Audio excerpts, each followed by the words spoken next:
Hey there, SuperMoms community! We are wrapping up our 5-part video series.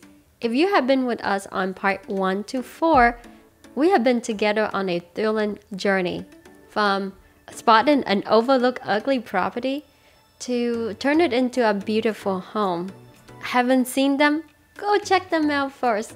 And if you have enjoyed our content so far, go ahead and smash that like and subscribe to Real Estate Supermom channel.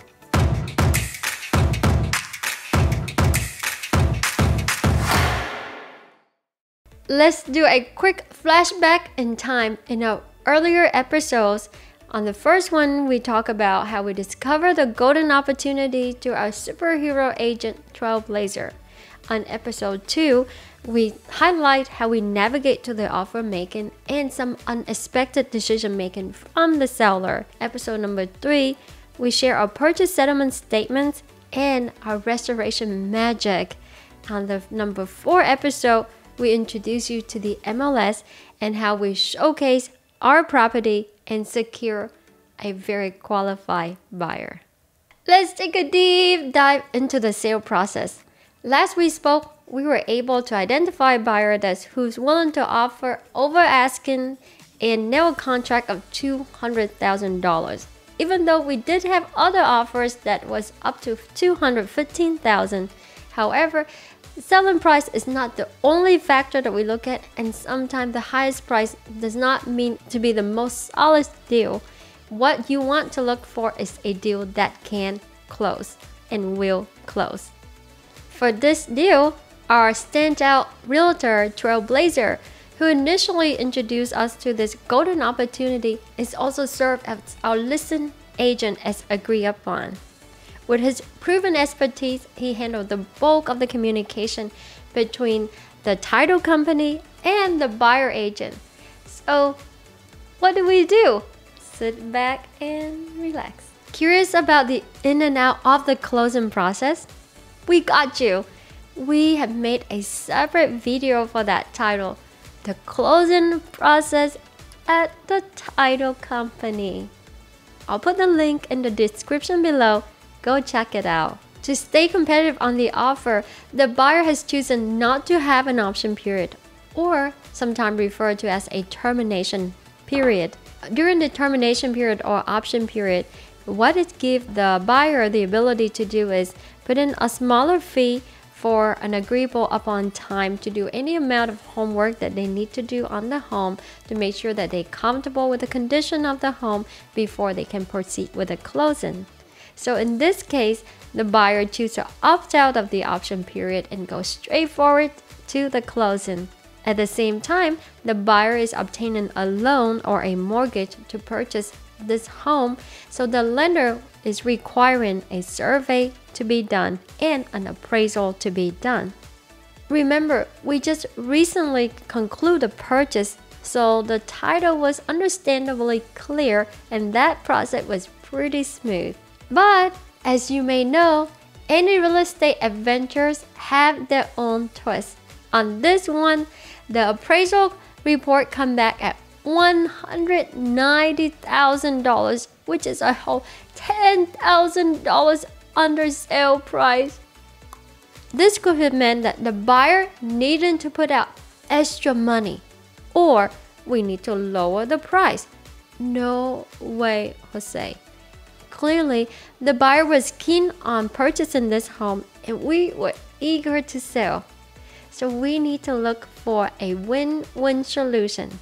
So we reach out to the appraiser and offer our assistance. Aiming for a mutually beneficial resolution, we reach out to the appraiser, offer our assistance in reevaluating the appraisal value. We highlighted some comparables that he might have overlooked and included an extensive list of improvements. Sometimes an appraiser can miss those details, so by gently guiding them to their attention to those things and hoping it will aid their assessment. Now, it does not always work that way, but fortunately in this case, it's ruling in our favor. The appraiser did take what we share into consideration And ding, ding, ding, ding, ding, ding, ding, ding, we receive a new appraisal value coming back, meeting the sale price. And here we go, woo, straight into the closing process.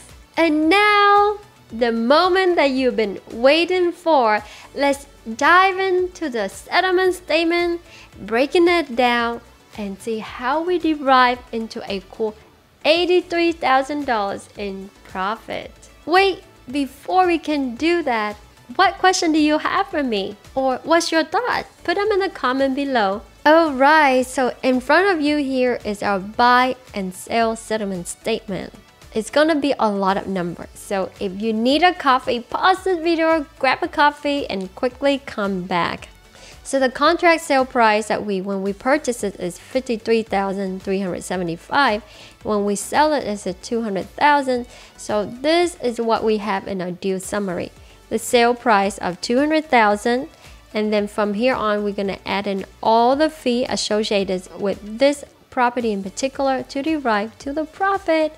So here we go. The realtor commission is reflected here on the sales settlement statement. Hang on. Bear with me here as I'm scrolling down, and you can see real estate agent commission on the listing and selling. Total of $10,000, $6,000 for the listing agent at 3%. And the selling agent, as we said, we were looking for the best net profit. This agent willing to offer is a 2% commission. So sum it up to be a $10,000 in realtor commission. If you did spend money to get a deal like this done, then you want to plug into the marketing cost, however much that you spent on generating this deal. In this case, it actually came from a referral, and we were just biking, so there was really no cost. So I'm gonna put a 0 there. And this is our total number on our renovation in the previous video, $42,347. Go back and revisit the video if you need a breakdown of how much we spent on each of the items that we did on the improvement. But it still total up to $42,347. Next is our holding cost. What is holding cost? Holding cost is cost that associated with this particular investment while you are owning it. This could mean lender fee if you have a lender. In this case, we do. So we do pay them interest on the property while we have it. And then there will be utilities such as water, gas, power. However, that associate or HOA fee, insurance. So those are the items that you want to include in the holding cost. For us, this property combined a holding cost of $5,210.99. The next column that we're going down is the sales closing.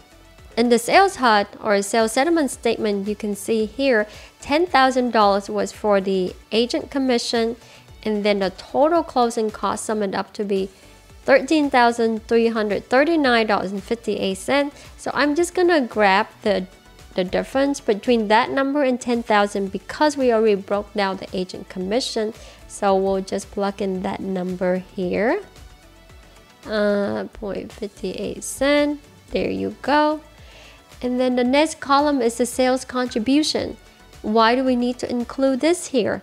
Sales contribution is when the buyer, as they are going through the process of buying this home, if there are any adjustment, like example, if they have a repair list that they submitted to you during their option period and you want to give them an allowance to do so, that will reflect on the sale contribution. Or in the example earlier, the appraisal come back $10,000 below sale price. If we choose to give them additional $1,000 out of it, we would have included here. So it's the money that's going to be out of pocket for the deal in regarding to repairs or any contribution the seller make to the buyer you want to list here. In this case, it was 0 for us. And next to it is the purchase cost.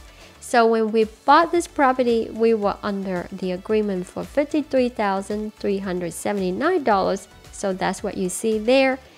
Remember to include back your purchase closing costs. So for us on this one was a grand sum of $2,566.31, and that pretty much include all the expense that we have on this particular investment. So you can see here it's summed up for a profit of sale price minus all the expense that associated with this investment, and give us a sum of $83,160.68. So just a tiny bit better than $83,000. That was a lot of numbers, right? I don't really like number that much. I enjoyed solving problem though. Do you? And that's, my friend, that's how we derived to an $83,160.68 in profit. We like to perceive it as a win-win for all parties involved. First is the seller who is able to get out of the situation where they no longer can maintain their property. And then our agent who's able to earn a commission and helping both parties come in together. Our crew, our contractor, was able to have additional work in supporting their family. The title company was able to have more business in closing this transaction. The lender who was involved in working on the loan for the buyer, and the buyer now able to move into their very first home, building their equity and raising a beautiful family there.